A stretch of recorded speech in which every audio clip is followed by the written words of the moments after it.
Here is a question that I get asked all the time, and that question is, how can I gain some exposure to the gold markets? How can I diversify out of my current holdings and into gold? Well, actually, interestingly, there's four fundamental ways you can do this. But first of all, why would we diversify into gold? Well, actually, the reason why most people invest their money is to grow their capital at the greatest rate in a proven way. Now, here's the thing that is a very operative thing to understand. We need to understand every component of that sentence. We have to grow our capital. Obviously, that's a given. We want to outpace inflation. We have to grow it at the greatest rate because we want the greatest rate of appreciation. We want to show that it grows consistently and that the rate that it grows at outpaces inflation by the greatest amount possible. But here's the thing, that would mean that we just potentially buy wacky things that grow at incredible rates, like 30, 40, 50% a year, all of this stuff consistently. But here's the thing, the next part of that definition is that it has to be consistent and invest in assets which have done this over huge amounts of time in a proven way. Therefore, we have to know that historical data would suggest that they're going to continue to grow, right? And as long as something satisfies all those things, then it is potentially a good long-term investment. Now, for most people, what they do is they invest in paper assets. They invest in the stock market. What are paper assets? Paper assets are assets that are traditionally recorded on paper. Obviously, if you hold a portion of a company, that is not tangible. That is traditionally recorded on a piece of paper, although nowadays it's digital. And it's exchanged amongst other parties. It's exchanged amongst other individuals for a price. Traditionally, that's recorded on paper. Therefore, it is a paper asset. It is not tangible. It's only worth as much as someone else will pay for you because of how much they believe the company to be worth, and also because of how much they expect the dividend on that particular stock to yield in the example of stocks, or in the example of bonds, the coupon rate. But of course, all of these, as I say, are recorded on paper. They're only as good as the promise. They're only as good as the promise from that company to fulfill their obligations, or the promise from the entity that has created the bond.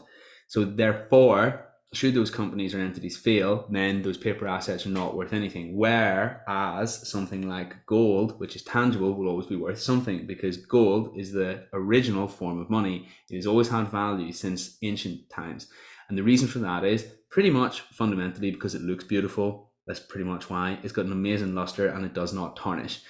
That is why, once upon a time, there was an agreement amongst society, not anything formal. We just accepted, or there was a prevailing opinion that gold was worth something because it looked beautiful. There was consensus amongst others that it did, not for any other reason other than it looked good. The value of gold versus its actual practical usage is vastly, vastly, vastly mismatched.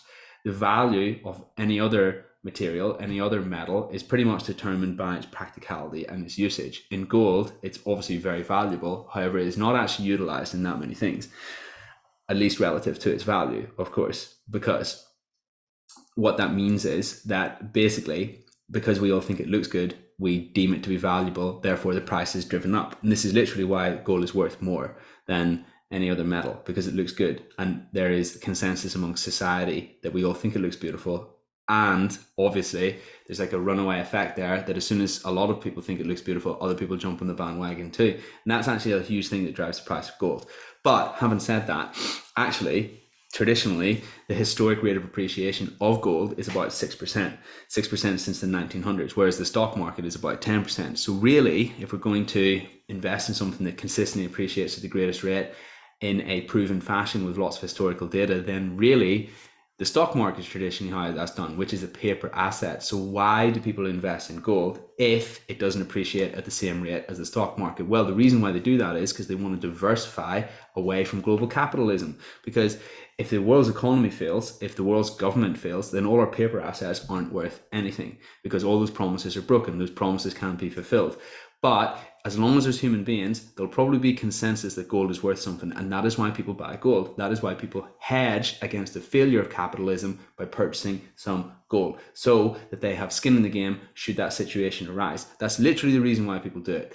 They're called gold bugs, is the technical terminology. But here's the thing, we don't have to believe in impending Armageddon to have some involvement in the gold market, we might just say, actually, I'm going to diversify. Actually, I'm going to have a little bit of this and a little bit of that. I'm going to have skin in both games. So what that means is that I'm covered either way. And that's the main rationale that people do that. So on that note, onwards onto the 4 ways that you can gain a stake in the gold asset category, how you can diversify out of the global stock market and begin to have a portfolio that is also got gold as a constituent. But you must understand the 4 ways that you can own some gold in order to do that. So first and foremost, let's talk about physically owning some gold. What does that entail? It entails purchasing quantities of gold from an online broker or an offline broker. Either's fine. You get the gold physically in your hand, you take it and you do what you like with it. Now, obviously that brings into consideration issues with custody, given that we now have to find somewhere to store gold. Do we store it in our house? Do we store it under our bed? Do we bury it in the garden? Do we put it in a pillowcase? Do we find some other place or location to store it inside our house? Well, we can. However, should someone catch wind of the fact that we have gold in our house, then really the buck ends with us if they can come to the house and be able to take the gold. There's no other way that gold can be retained, because in accepting the gold, in purchasing it, in having it physically in our hand, we also accept responsibility for it. And so, therefore, this is the thing that puts people off purchasing gold in this form. However, should there ever be this catastrophic scenario or Armageddon-like situation where the world society collapses, because remember, if paper assets are not worth anything, it's probably meant that the world's economy has collapsed at that point, in which case then society has probably collapsed as well, because that's the thing that underpins society. So you've got your gold and you're storing it, and you want to be able to say that you're truly diversified away from the world's economy, truly diversified from the world's economy, then you must physically own your gold, because then you're staying true to the time-honored reasons or rationale as to one might purchase it. If we truly are a gold bug and we truly believe in that philosophy, we must accept the downside of the custody issues as well. So there's no real perfect scenario here, right? We own the gold, and therefore we have to store it somewhere. Therefore we have to retain it, right? And the second that we go and store it somewhere else and give it to another party, we're actually letting go of some of that custody, which is the whole rationale of which people purchase it in the first place. So here's the thing. We got to understand this paradox or this duality, and understand that actually there's this limitation either way, no matter what we do. So here's the thing. When you purchase your own gold, when you sell the gold on, naturally, if it's over a certain amount in terms of value, you'll be liable for capital gains tax. That'll either be 10 or 20%, depending on your income tax bracket. However, it is worth knowing that you can purchase gold coins from the Royal Mint, and when you sell them on, actually you're not liable for any capital gains tax, which is a really, really, really cool thing at the time of recording, which is the 25th of April 2023. Worth knowing, because that means that you can own gold and you can sell it on, and you can participate in being diversified outside of the global capitalist system. And you have a perk in there. Well, there's a huge perk in there, of course. Obviously, you still have to understand that custody is potentially an issue depending on how we store that gold. However, when we want to say we're a true gold bug, when we truly want to diversify away from the global economy, accept the fact that gold traditionally doesn't appreciate at the same rate as the stock market, then we have to store our gold physically. We have to own our gold physically and have it in our hand, in my opinion. What is the second way we can purchase some gold? Second way is to buy some physical gold in whatever quantity we like and have someone else store it on our behalf. Now, there's many brokers online that do this. Actually, they often give you the option of being able to store it in different locations around the world. I've seen Singapore, I've seen New York, I've seen London. The reason why they give you a variety of governments to choose from is that it's not been unheard of entirely in the past that the government has requisitioned gold. So depending on how stable you think the government is in that particular locale, you will naturally have a proclivity towards storing your gold in that area if you believe the government to be strong, if you believe the government to be not likely to default on its debts and repossess everybody's gold. This has literally happened before. Not very common, not going to say it's going to happen tomorrow, but it has happened. There's been a historical precedent there, which is crazy. So here's the thing. You can purchase gold in this way. You can have someone else store it for you. They will charge you a holding fee. Normally, it's going to vary based on the provider. The thing to be wary of is, have you actually seen that gold with your own eyes? How do you know that whoever has sold you that gold is being fully honest, that actually for every unit of gold they have sold, they actually have that exact same quantity of gold stored in a vault somewhere? Because nobody checks these things. Maybe they have 10 kilograms of gold in total, but they've sold 30 kilograms worth of gold coupons or ownership to the people. They're banking on the fact that not everybody's going to withdraw their gold all at once. Only some people will. Some people will just leave it there forever. This is the thing. This happens, okay? There's no way to prove this. There's no way to independently verify this, okay? So this is something we've got to be aware of. So actually, if we buy gold in this way, are we contravening the true purpose, the main philosophy of purchasing gold in the first place, which is that we want to diversify out of global capitalism? Because the thing about it is, if that situation arises where the economy fails, then guess what? The company that holds our gold is also going to go broke too. Where are their debtors going to go in order for them to be remunerated, in order for them to be repaid? Where are their creditors going to go in order for them to be remunerated? They're going to go to the company's assets and sell those. And guess what? The really smart people, the really smart creditors, get present in terms of how much they get remunerated over Joe Blogs. They're way down the line. Joe Blogs is way down the line in terms of stakeholders in the company. And they're actually very clever, because when they lend money to the companies, they make sure that they have that present. They make sure that they have that priority. Something to be aware of. Personally, I probably wouldn't purchase gold in this fashion, because actually it's not aligned with the main reason why people buy it in the first place. In my opinion, the main philosophical argument for purchasing it is to say that you're diversified outside of the global economy, and that you are, to a greater or lesser degree, a gold bug is the terminology. Third way we can buy gold. You can buy shares in gold companies. Naturally, as gold goes up in price, the main asset of the company, the main product of the company, also goes up in price. Therefore, the companies become more profitable. Therefore, they make more money. Therefore, the share price goes up. Therefore, the dividends go up. Okay, and we can see now how we've got exposure to gold.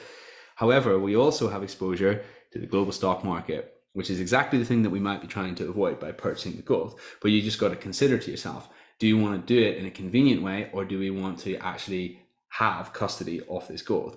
Now, the cool thing about buying gold stocks is that we can buy them in our ISA, or we can buy them in our SIP potentially. Now, depending on if we've bought an individual company or an ETF, we might be subject to the risks involved of buying an individual company, in that it can go bust, because the global gold market is probably going to continue, but individual companies within that might fluctuate in and out of existence. So therefore, we have exposure to gold, yes, but we also might be overly exposed to individual risk of one particular company. Therefore, we need to be wary of this, right? So this is when a little bit of an understanding of risk comes in. If we're purchasing a gold ETF, is it an active ETF with huge fees? Is it a really well diversified active ETF? We have to consider all these things whenever we're purchasing gold in this means. Big pro is that if it's in an ISA and if it's in a SIP, then naturally all the appreciation is going to be tax-free, on the money that's already within those tax wrappers.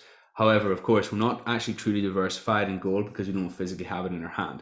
And of course, should the world economy collapse, then naturally these are going to collapse too. Not that I'm going to say that's likely. All I'm saying is that if that is your philosophy, and if that is the reason why you purchase gold, which for me is the main argument in purchasing it, and for me is the main reason that someone might do it, then actually, if that is our belief, then it's actually at odds with purchasing gold in this way. Food for thought. But it is convenient though. Fourth one, spread betting. What is spread betting? It's in essence betting on whether or not the price of an asset will go up or down in value. When we bet in this way, then what it means is, if we bet that asset will go up in value, then naturally we'll make money, and then we'll close our position and we'll be up. We can bet on the price of gold going up and down. We can bet on the price of gold companies going up and down. And what it means is we can get exposure to gold via this means. Of course, spread betting is not for the faint of heart. The cool thing is it's tax-free in the UK. It's actually illegal in America, but it's legal in the UK. It's tax-free in the UK because the class is gambling. Winning from gambling is tax-free. as you may or may not know. However, of course, it's not for the faint of heart. There's got to be a lot of technical knowledge there in order to use these platforms. And also, in likelihood, it will require active management of your position, because you're going to have to monitor whether or not it goes up or down.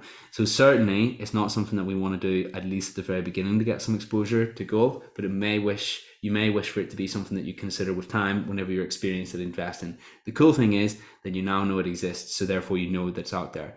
So should you believe that you want to purchase some gold, should you believe that you want to get actively involved in owning gold as an asset, these are your 4 ways to do it. It's just about picking the one that's most aligned with the outcome that you desire.